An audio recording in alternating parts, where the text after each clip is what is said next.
What's going on, everybody? Mr. Bauer back here today. Gonna play some basketball, shoot some hoops. I'm gonna hit up some free throws from a couple different points on the stripe. And when we're done, we're gonna take a look at which one I did best at. So come on over, let's go ball.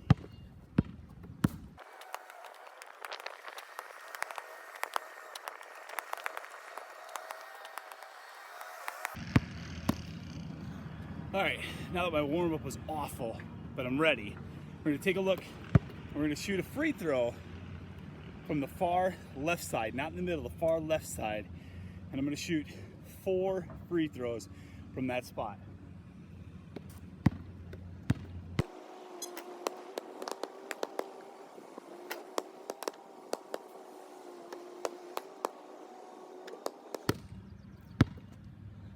One out of 4, not very good.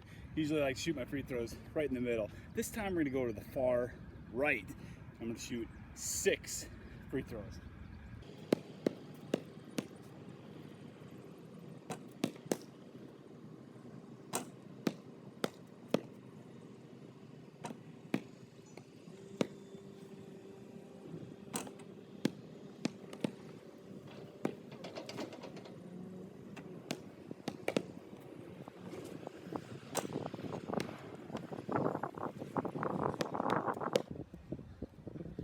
Out of 6, not very good. Again, I like to shoot mine right in the middle.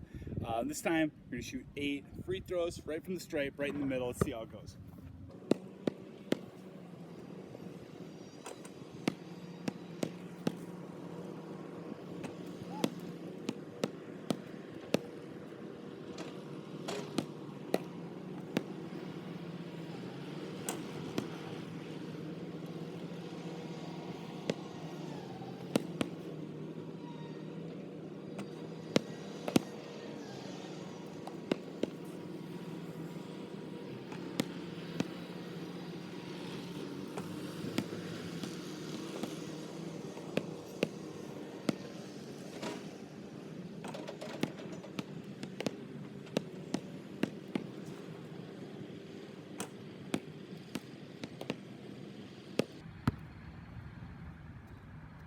Alright, that was 3 of 8. Not very good. I must have just woken up. Maybe it's too hot. My hands are kind of sore. I got this flappy thing on the ball. This hat's too tight. I got all sorts of excuses. All I know is that 3 out of 8 is not very good. Alright, let's go inside. We'll take a look. What's better? Did I do a better job shooting from the left? Shooting from the right? Or shooting from the middle? I took different shots. I made different amounts of shots. But we'll take it in and we'll see what I did really well and what I did pretty poorly with. All right, back inside. Here is my beautiful hand-drawn basketball court.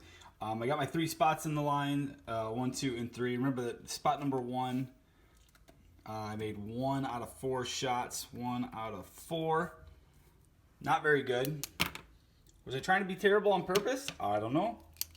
The next one was 2 out of 6. 2 out of 6. And then the last one was 3 out of 8. Okay? So the number on top shows how many I made, and the number on bottom shows how many shots I took. My kids just said, what do fractions have anything to do with basketball? And you can see that we've got these right here.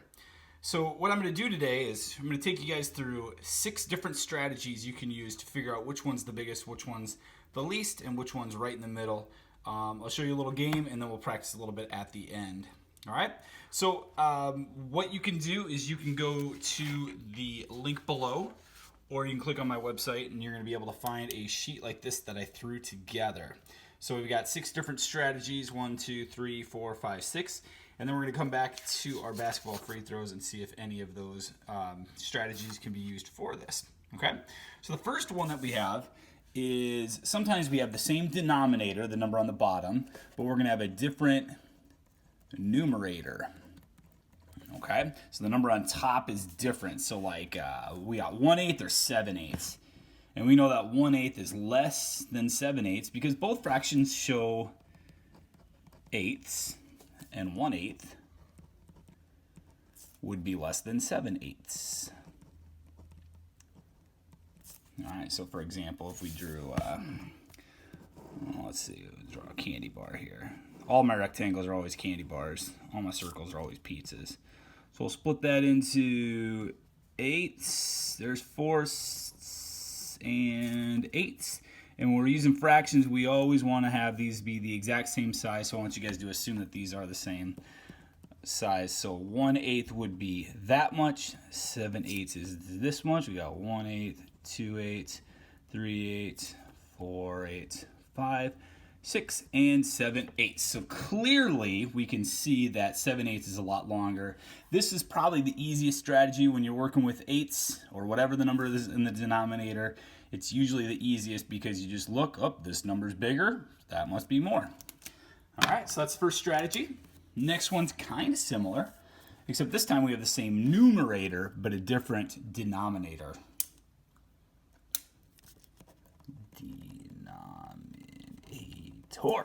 All right, so for example, 2/3 and 2/8. We both have 2 in the numerator, but one has 3 and one has 8. All right, so 2/3 is greater than 2/8 because 8s are smaller parts than the thirds. If you're splitting something into 8s, those 8s are going to be a lot smaller. The whole is split into 8 equal parts rather than just 3 equal parts. All right, for this one, I'm going to use circles, also known as pizzas.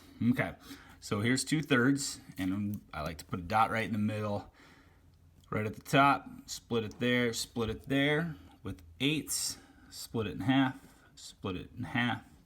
and that way, so there's 2 8s. Okay, so you see that the thirds pieces are much bigger. If you go to Casey's Pizza and you're like, I want a piece of pizza, and you see it split up into 8s, and a different pizza split up into thirds, get that thirds pizza. It's a better value. All right, we'll go ahead and shade in 2/3. There's 1/3 and there's 2/3. Shaded 2 pieces. Now our 2 8s, these pieces are very small compared to the 2/3. So we can see that 2/3 is greater than 2 8s. Okay? Now sometimes you're going to get some numbers that don't have the same numerator, same denominator. And what you can do here is you can make a number line. Number lines are cool. They're easy to use. So for example, 1/4, 3/8. All you need to do is these fractions we're using, 1 is less than 0, and 1 is the fractions are greater than 0 but less than 1. And so we've got 1/4 here. Let's see, let's split this number line into fourths. And so we'll go 1 part, that is 1/4. Okay, use a different color here so we can see 8s. So there's 1/8, 2 8s, 3 8s, 4, 5, 6. All right, so those are split up into 8s. And so we've got 1/8, 2 8s, and 3 8s. So this is 3 8s. So when we look at that, 1/4 is less than 3 8s. 3 8s is bigger, right? Sometimes you're going to get number lines. That might be a strategy. I find that number lines are easier to use when I'm using composite numbers, things that can be divided by 2 or 4. Some prime numbers like 7ths and 11ths, those are a little bit trickier, so that might be something to help you out. Okay, the next one, I use this strategy all the time. The next 3 strategies, especially these 2, I use these all the time. And I refer to these, and a lot of people refer to these as using benchmark fractions. Benchmarks being obvious places that you can remember. So the first one we're talking about, more or less than 1/2 or 1/2. Okay, if you can tell something's close to half or something's close to a whole, that's going to help you out a lot more. So let's take a look at our example. It says here 1/3 is less than 3/4 because 1/3 is less than half. But 3/4 is more than half. And we draw a picture right over here to show that. So let's go back to our circular pizzas. And remember, we want our circles to be about the same size, as close as we can, freehand drawing. So that's going to be split up into thirds. This is going to be split up into fourths. Now what I'm going to do here is I'm also going to show what half is on these. So if we filled that in, that would be half. If we filled that in, that would be half too. All right, now just watch. We're going to fill in 1/3 here. 1/3, so 1/3 is here, and you see that we've got this area is less than half. We only filled in this much right here. 1/3 is less than half. But then if I go to this part over here and I fill in 1, 2, 3, 4, so you're going to notice that that is bigger than half. Okay, so this one here, 3/4 is greater than half. This is less than half. So just by using half, we can use some reasoning to understand that 1/3 is less than 3/4. Okay, the next one's pretty similar. And this one, we're talking about how close something is. Maybe it's close to half, or if it's close to 1/2. So the example I have for you, it says 7/8 is greater than 2/3 because 2/3 is 1/3 away from a whole piece, or from a from the whole, and 7/8 is only 1/8 away from the whole. I know that 1/3 is greater than 1/8, and we saw that example from up here. So 7/8 is closer to a whole. All right, of course we're going to draw a picture here and make this make a little bit more sense. So let's use our candy bars again, and I'll split that into 8s. There's 2, 3, 4, 5, 6, 7, 8, and I'm drawing that freehand, so please do remember that. All these parts, this hole, this rectangle, and this rectangle need to be all the same. So doing it freehand, so we'll get it close anyway. All right, now we would fill in 7/8 here, and we would fill in 2/3 here. So that would be this 2, 3, 4, 5, 6. Okay, there's 7/8, and you see that 1/8 right there? That's the piece that we're missing. It's missing a very small amount, just one piece. Here we got 1/3, 2/3. This is missing 1/3. Also missing one piece, but that piece is much, much bigger compared to the 1/8. So 7/8 is greater than 2/3. Each missing a piece. Figure out which is the smaller piece, and this one's missing less compared to 2/3. All right, last one, and this one is going to use equivalent fractions quite a bit. So make sure you check out that video on equivalent fractions that I posted. This one, we're going to use renaming fractions that have a common denominator. And you can use what you know about factors and multiples and composite numbers and prime numbers and all that good stuff. But yeah, see another video for that here that I posted. Let's take a look at our example. 1/2 is less than 2/3 because 1/2 times 3/3 is 3/6, and 2/3 times 2/2 is 4/6, and 3/6 is less than 4/6. Did you catch all that? Well, you got to remember what we did with our equivalent fractions, okay? So we're taking a look at 1/2 and 2/3, and what we're doing is we're trying to compare them. And you guys will be working with least common multiples coming up here. So basically what that means is we can list our multiples of 2. We got 2, 4, 6, 8, and that goes on forever. So with 3, we've got 3, 6, 9, 12, and again, that goes on forever. And we just have to figure out, is there a number in this sequence that's also in this sequence? And we can see that, yeah, we got that number 6 is in both. So we want to turn 1/2 into some amount of sixths, and that 2/3 into some amount of sixths. And by using equivalent fractions, we know that these need 3 times more pieces. So we'll do the same to the bottom as the top. We need 2 times as many pieces here. So there's where we get our 3/6 and our 4/6 from. Okay, but I know a picture might help you guys, so let's go back to our pizzas here. All right, draw as close to size circles we can. All right, so there's 1/2. And let's see, there's 2/3. Okay, now we want to make these into sixths. Okay, so we got, whoops. And, all right, there's our 6. And we'll make this into 6, 2. Okay, we can still shade in 1/2 of them. So let's see, there's 1/2, 1/2, or 3/6. And then over here, we're going to shade in 2/3, which is that much. So we'll go 1/6, 2/6, 3/6, 4/6. 2/3, which is the same as 4/6. Okay, so there are 6 different strategies you guys can use.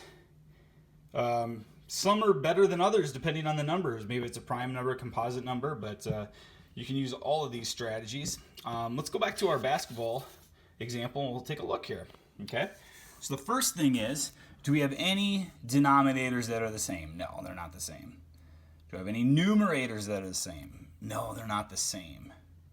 So those are kind of the easy ones that get us there quickly.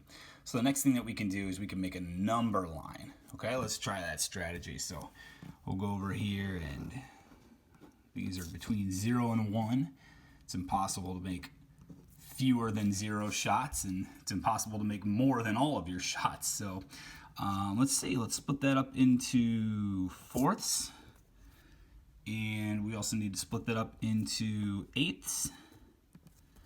And we also need to split that up into thirds. I'll use a different color for that. It's a little bit trickier. So we got, let's see, I'll split that into 6. So we got here, here, here, and here. Pretty close to that.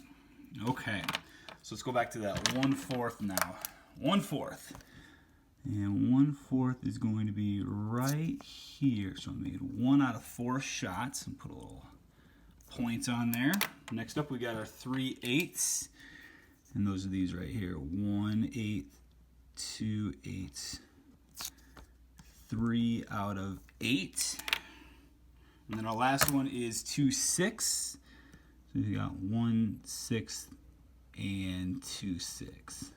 So 2/6 is right here.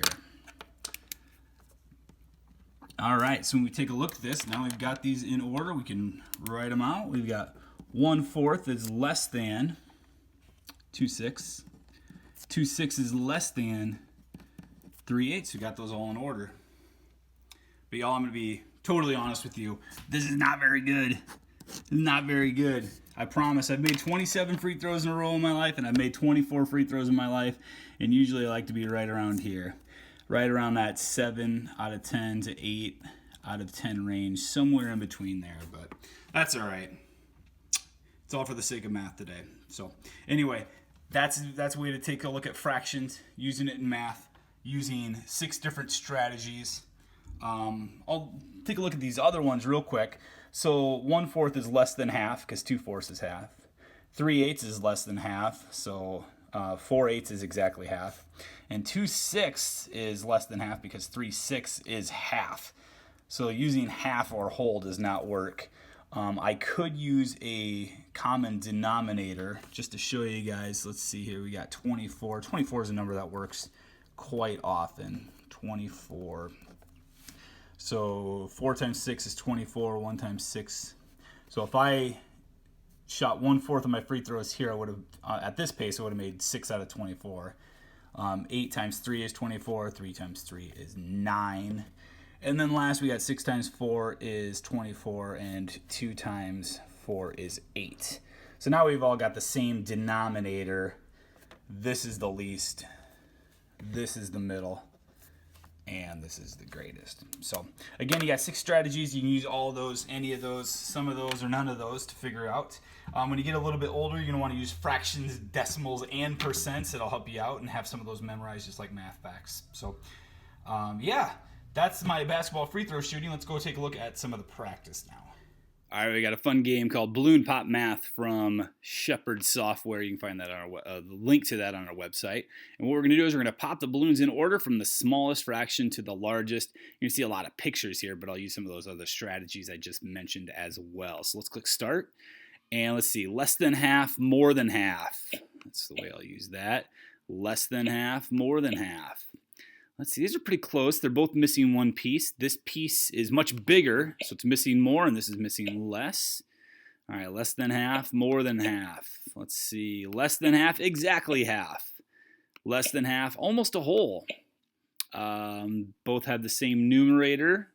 That one piece is smaller than that piece. Same problem. That piece is smaller than that piece. They're both missing one piece here. It's missing 1/5. It's missing 1/8. 1/5 is bigger, so it's missing more. 1/7 is 6/7, and there we go. Right, it says score over 19,402 points to earn the high score. Holy cow, 14,633. So anyway, you can find a link down below. Also posted on my website if you'd like to play this, practice. Maybe you can earn the top spot on the high score table. All right, let's jump over and take a look at some practice now. All right, last thing for today, we got some practice exercises from commoncoresheets.com. Again, you can find a link below, or you can jump on my website and get this as well. Make sure to keep your note sheet handy because you're going to be able to use this to help out. And I'm just going to think through a couple of these and see if we can get this all figured out. All right, so let's take a look at our example. 3/6 and 4/5. I know that 3/6 is the same as 1/2. And 4/5 is almost a whole, so 1/2 is less than 4/5. That's that closest to half or 1 whole. All right, problem number 1, we got 3/8 or 3/4. I noticed that they have the same numerator.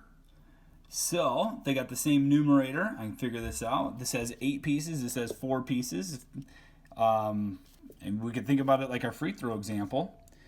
If you took 8 shots and made 3, or you took 4 shots and you made 3, you know that you did a lot better with 3 out of 4 rather than 3/8. So 3/8 is less than 3/4. Okay, the next one here, I noticed 4 and 12, and I know that 12 is a multiple of 4, so I'm going to make this into 12s. Let's see, 4 times 3 is 12, 3 times 3 is 12, giving them the same numerator or same denominator. Now we can compare the numerator.